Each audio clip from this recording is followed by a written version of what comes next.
Hello and welcome to Freethought Matters. I'm Laurie Gaylor. And I'm Dan Barker. Laurie and I are executive directors of the National Freedom from Religion Foundation, which produces this weekly public affairs show. Today we're going to meet a courageous state legislator who is challenging Christian nationalism in Oklahoma.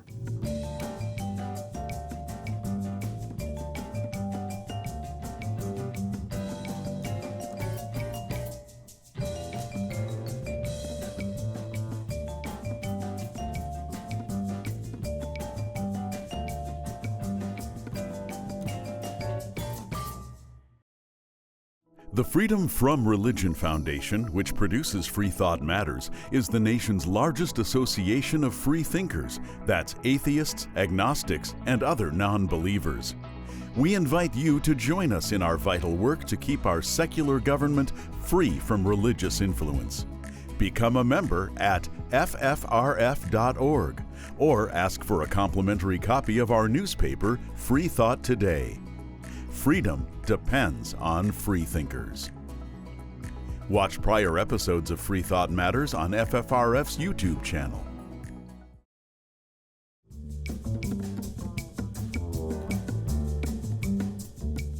What's it like to be a secular state legislator who opposes Christian nationalism in the state of Oklahoma? We're going to find out.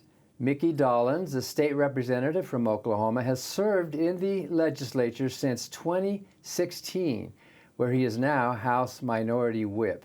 Representative Dollens is also the author of the newly released book, The Citizen's Guide to Political Change: How to Win with Ballot Initiatives and Defend Direct Democracy. Oklahoma Democratic veterans declared Dollens the 2019 Legislator of the Year.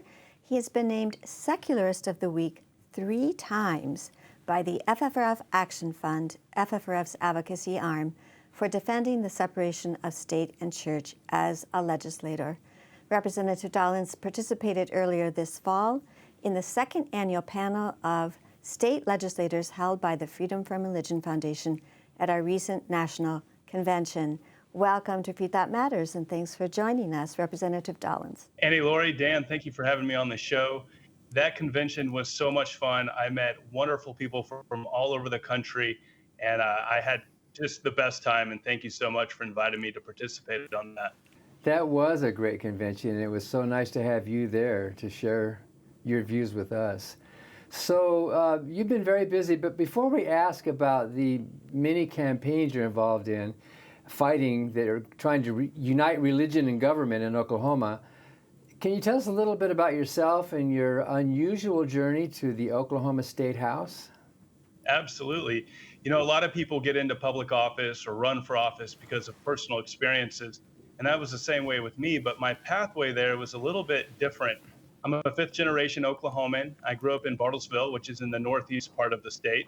It's a small town, and from a very early age, all I wanted to do was play college football and then the NFL. And so I focused on that, and despite playing for a terrible high school football team, we won one game my senior year.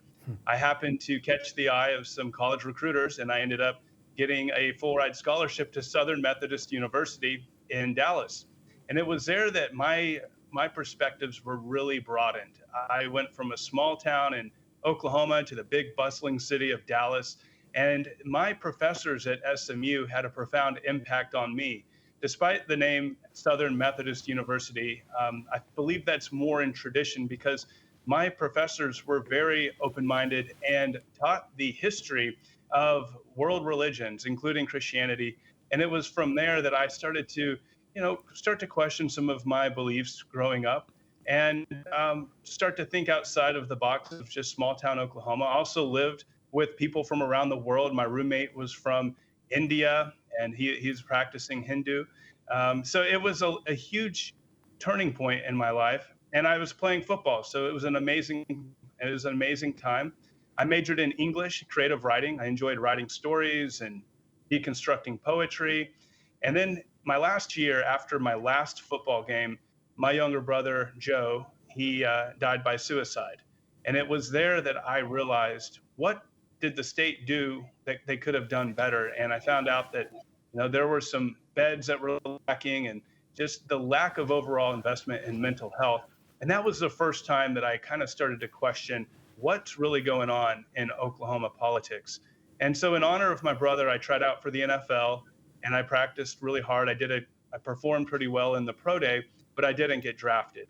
And I thought my playing days were over. Well, lo and behold, about 2 weeks later, the United States Olympic bobsledding team called me up and asked if I wanted to fly all the way up to Lake Placid, New York, and try out for the 4-man bobsled team. And so I thought, why not? And I went up to Lake Placid and I ended up making the team. I was the second pusher on the bobsled. That's a time in my life where I say that it was going downhill fast, literally. And, much like moving from small town Bartlesville to the big town of Dallas, now I was in upstate New York and I made the team. So I had the opportunity to travel around Canada and then eventually in Europe. And that was such an eye-opening experience. I came back home to Oklahoma in 2014, and I wanted to go work in the Oklahoma oil fields, just like my great-grandfather, my granddad, and my dad. They all spent their entire careers with Phillips 66. And while I didn't work for Phillips, I worked for a small exploration company and drilled for oil all over the state of Oklahoma. And that was great money. It was great people. And unfortunately, because of the cyclical nature of Oklahoma's boom or bust oil economy, you have really great times and then you have really tough times. And that was in 2015-ish when we were going through some tough times with low oil. So my boss ended up laying our rigs over and we were all laid off. I was the only person on the rig with a college degree. So I used my English degree and I got hired immediately as a teacher in South Oklahoma City. But unfortunately, my friends on the rig, they weren't quite so lucky to get hired. So they went from making pretty good salary to barely getting by. I didn't know it at the time, but that was due to a lack of economic diversification in Oklahoma. And so I was a teacher in South Oklahoma City. I liked it so much. I actually bought a house just right down the street from where I taught. And I thought, this is what I'm going to do. I like to coach. I like to teach. And then, unfortunately, in about 2015-ish, 2016, just my second year into teaching, Oklahoma went into a $1.5 billion revenue failure due to failed trickle-down economic policies by the supermajority in Oklahoma, which is the Republican Party. They have a supermajority in the House, Senate, and the governor's mansion. And because of that, over 800 teachers across Oklahoma were laid off due to lack of funding. There were schools that went to 4-day school weeks because they couldn't afford to keep the lights on. So there was a big teacher walkout. There were a lot of teachers who started talking about running for office to change things. And well, with me being recently laid off, I had a lot of time on my hands and I decided to look up who my state representative was. And they not only weren't voting in the best interest of public education, they just weren't voting, period. So I decided I would run for office. And I didn't have any political connections, don't come from money. I just basically called some family and friends and said, hey, I need to raise a few bucks to get a little card with my contact information on it, a few things that I am running for. And I hit the doors and I went to my neighbors and I talked about the things I was running for. But most importantly, I asked them what was important to them. And thankfully, it aligned with the reasons in which I was running, which was mental health for people like my brother Joe, for jobs like my friends on the oil rigs who were laid off and desperately looking for a livable salary, and for education for my former students and my teacher colleagues around the state. So hopefully they would never have to go through what we had just gone through.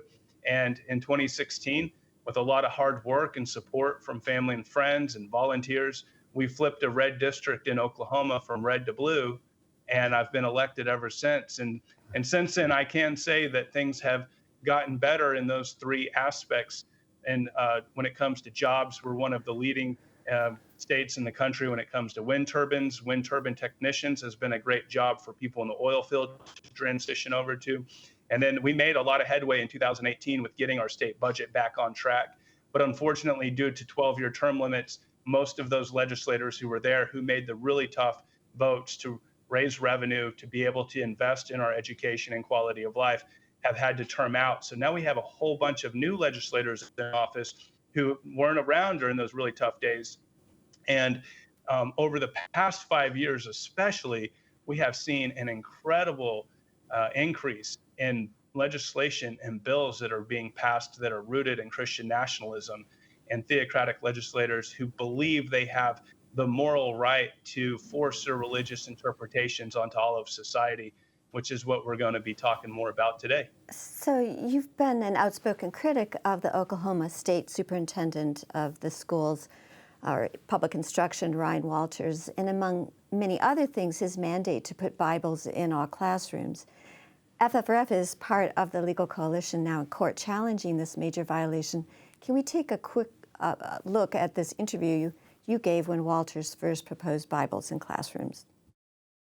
For the Oklahoma government to pick and choose a specific religion and a specific version of the Bible to spend taxpayer dollars on is unfair to those millions of Oklahomans who have a different belief or don't believe in anything at all. Democratic State Representative Mickey Dollens says while many Oklahomans identify as Christian, he doesn't believe the majority of them think their religion of choice should be pushed on public school students. He also points out that students can already have Bibles at school. There is nothing prohibiting students from taking their Bibles to school. There's nothing prohibiting students from taking their Qurans or whatever religion they subscribe to school. He especially disagrees with using state funds for the big purchase. Every student has access to free online versions of the Bible, not only on their school-sponsored devices, but on their phones as well. Wow, so you sound like some of our attorneys the way you talk, really respecting state-church separation. Is there more you want to say about that issue? Absolutely. It's right there in our Constitution. Everyone who's in that Capitol voting on bills and passing laws all took the same oath of office when they were elected, and that is to obey the state's Constitution and our U.S. Constitution. It specifically says in Oklahoma's Constitution under Article 2, Section 5, it says that no public fund shall ever be appropriated to benefit any church, religion, priest, preacher. It's as clear as can be. And thankfully, we have an attorney general who is Republican who brought this issue up in front of the state Supreme Court, and they sided with him 6-3. And so while the state attorney general won that case against basically the nation's very first publicly funded religious charter school, we know that that case is simply a test case in which the plan all along has been to try to get the U.S. Supreme Court to hear it. We're not sure if they're going to take up that case, but based off of previous cases they've looked at dealing with church-state separation, I wouldn't be surprised if it comes up. Yeah, and we've been so concerned about that. The Freedom from Religion Foundation's been part of a coalition. We had a separate case going, but the state attorney general's case was heard first, and a good decision out of the Oklahoma Supreme Court, though. So, Representative Dollens, there's been a big push by some Christian nationalist groups to install chaplains in public schools, and we do have a short clip of you being interviewed again, arguing against that.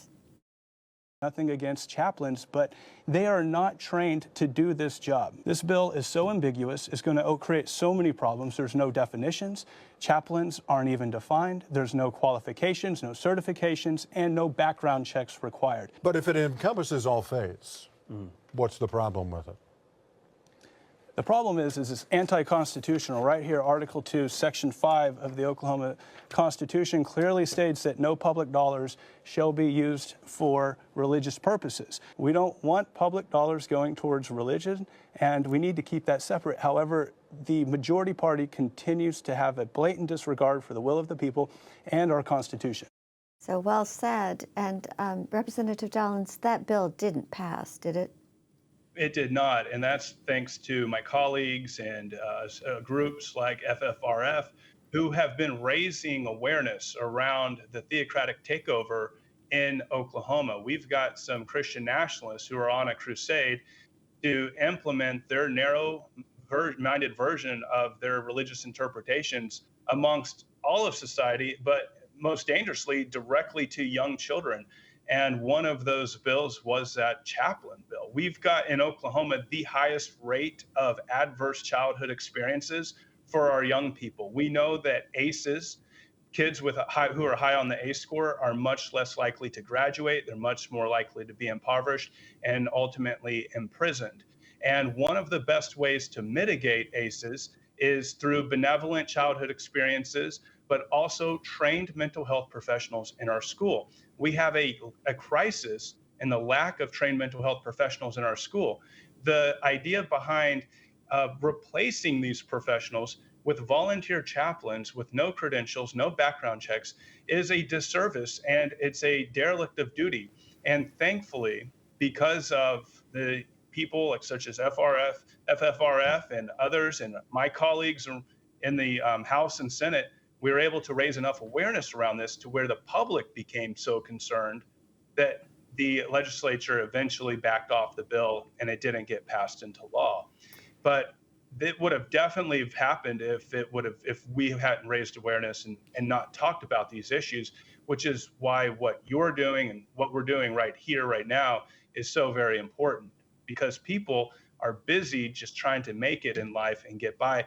Oftentimes, the federal elections, the national politics, they take away the attention from what's happening right here in our own states. And unfortunately, sometimes if awareness isn't brought to those issues, they can slip by. We're talking with state church separation advocate, Representative Mickey Dollens of Oklahoma. And when we come back, Representative Dollens, we'll talk more about why you say the nation should be paying attention to bad proposals out of Oklahoma and what citizens can do to defend democracy.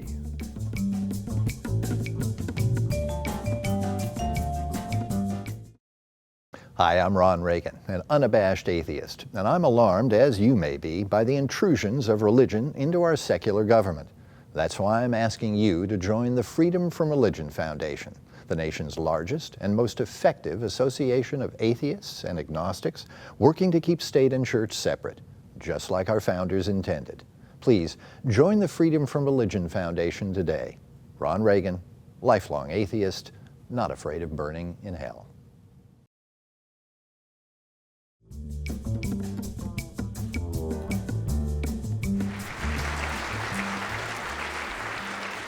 Thank you so much, Representative Dollens. I remember when I ran in 2016, constituents were more concerned about how hard I'd work for them at the state capitol as opposed to what I do on Sunday mornings. And we had so many problems. We still do. We're 49th in education. We have a housing problem. We're one of the poorest states in the nation. But when I ran in 2016, it was kind of interesting because Oklahoma is one of 26 states that has the power of the ballot initiative process. That's what my book is about. But in 2016, there was a state question, 790, that asked the citizens of Oklahoma whether or not public dollars should be used to fund religious purposes, activities, specifically the 10 Commandments at the state capitol. And almost all of the Republican legislators thought, oh, this is going to pass easily.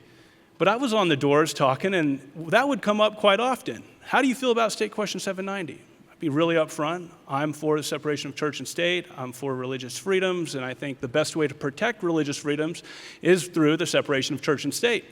And then, they'd be like, yeah, I agree with that. I agree. And so the day that it was November 8th of 2016, that vote came around, and that state question failed, meaning the people of Oklahoma said no. We do not want our state dollars funding religious purposes by 57%, which is a landslide.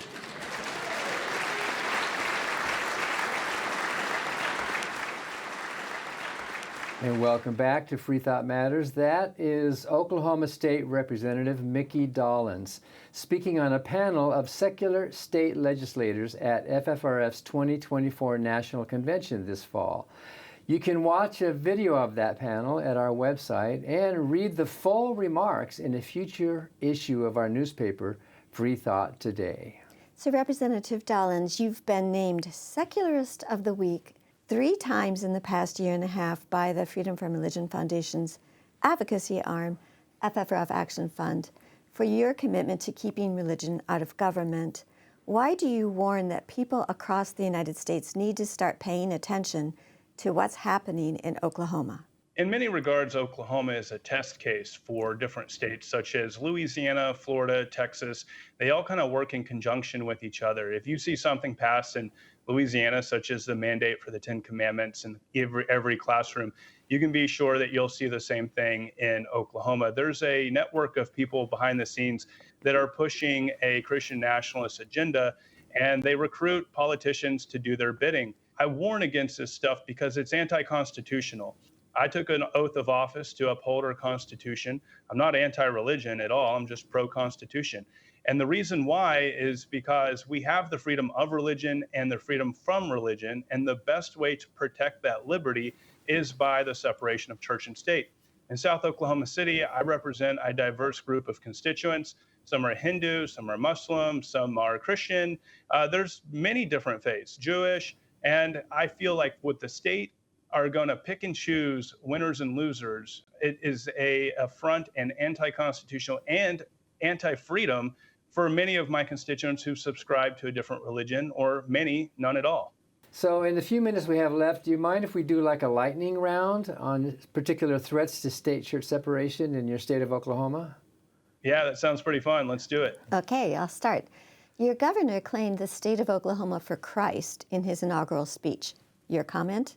Yeah, he did. He claimed every square inch of Oklahoma in the name of Jesus Christ. And I would just refer to my previous answer. We are a big state full of many diverse faiths and backgrounds and the lack thereof. And for one person to say that every square inch is in the name of Christ is anti-constitutional and un-American. Let's talk about the push to put 10 Commandments in the schools. Yeah, that's right. There's been a push to put the 10 Commandments in every school classroom, along with the Bible. And those type of laws always end up in court. And to date, our state superintendent, who pushes many of the bills that you mentioned, has racked up over $100,000 in legal fees that Oklahoma taxpayers are going to have to foot. And that's just the very beginnings from what we're finding out of how much money taxpayers are having to pay to basically through the State Department of Education. A bill was introduced using Bible verses to justify spanking students with disabilities. What do you say about that? Yeah, that's one of the bills that put Oklahoma in the spotlight as a national embarrassment. That particular legislator is a pastor, and he brings his theology into the state house quite often. And when justifying spanking kids in class and in public schools, he quoted to not spare the rod in the Old Testament to justify still spanking kids with disabilities such as autism and any other type of mental or physical disability. And thankfully, because of the national attention and the embarrassment, that they had to go back and then vote that again, and it went the way we'd want it, to where we're trying to prohibit spanking of children with disabilities in school. And because of the outrage, we were able to pass that law. Just one more. Religious school tax credits, which I know you've spoken out against. Yeah, that's correct. Oklahoma is one of the first, it's the first state in the country to pass a bill that would require public funds to fund a religious charter school. And that's St. Isidora, the wealthiest religious institution in the history of the world, wants our tax dollars to fund an online charter school. Now, nothing against online charter schools, even religious schools, but I think they can afford it themselves instead of having to use our tax dollars to fund it. That, of course, is making its way through the courts, and the state Supreme Court, as I mentioned earlier, shot it down, but could likely end up at the U.S. Supreme Court. Benjamin Franklin said something like that. If the religion starts begging for the help from the taxpayers, that's a sign that it's not a good religion. So let's turn to some positives. What we citizens can do, or what citizens in Oklahoma at least can do. Your book came out in early fall, and your book is called The Citizen's Guide to Political Change: How to Win with Ballot Initiatives and Defend Direct Democracy. What does your book recommend we do? Oklahoma is a unique state in that we're just one of 26 with the power of direct democracy. There are 3 tools of direct democracy. There's the ballot initiative, which many people are familiar with, the veto referendum, and the election recall. And a lot of people are interested in how can they pass laws at the grassroots level when the legislature refuses to listen to them. And Oklahomans over the past 6 years have had a lot of success with citizen-led grassroots ballot initiatives. In 2016, we defended the separation of church and state by 57% of Oklahomans voting down a proposal that said it would have been okay to use public dollars to fund religious activities. It would have gotten rid of that Article 2, Section 5 in the Constitution. And Oklahomans said, no, we want to keep the separation of church and state. Because of the ballot initiative, we've been able to pass Medicaid expansion, which got 250,000 Oklahomans on health insurance who otherwise wouldn't be. We used it to pass medical marijuana, criminal justice reform, and we just collected enough signatures to raise the minimum wage from $7.25 to $15 by 2030. So a lot of people are very interested in how the mechanics of the ballot initiative process work, but they're not quite sure how to do it. So my book teaches step by step how to take an idea from your head to the ballot box on election day.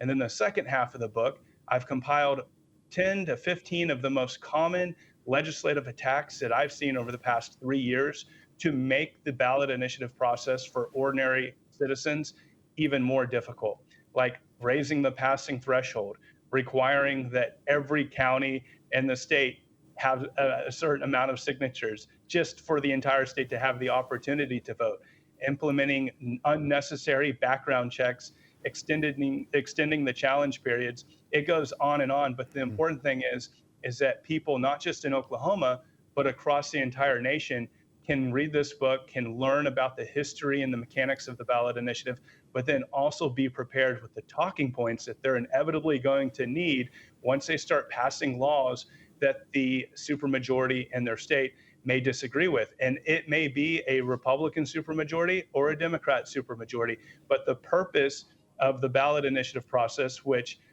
people in the progressive era, lawmakers in the progressive era put in as a check and balance, not only on power-hungry politicians, but on corporations who have undue influence as well. I teach step-by-step the talking points that someone would need to refute the unnecessary legislative attacks on people's constitutional right to petition the government. Well, thank you for ending this interview on a very positive note, and we'll urge everyone to get that book. And thank you so much, Representative Dollens, for joining us today. Hey, thank you both for all that you do. I appreciate the work, and let's keep fighting. Thank you so much for having me. And thank you for watching Freethought Matters. Because free thought matters.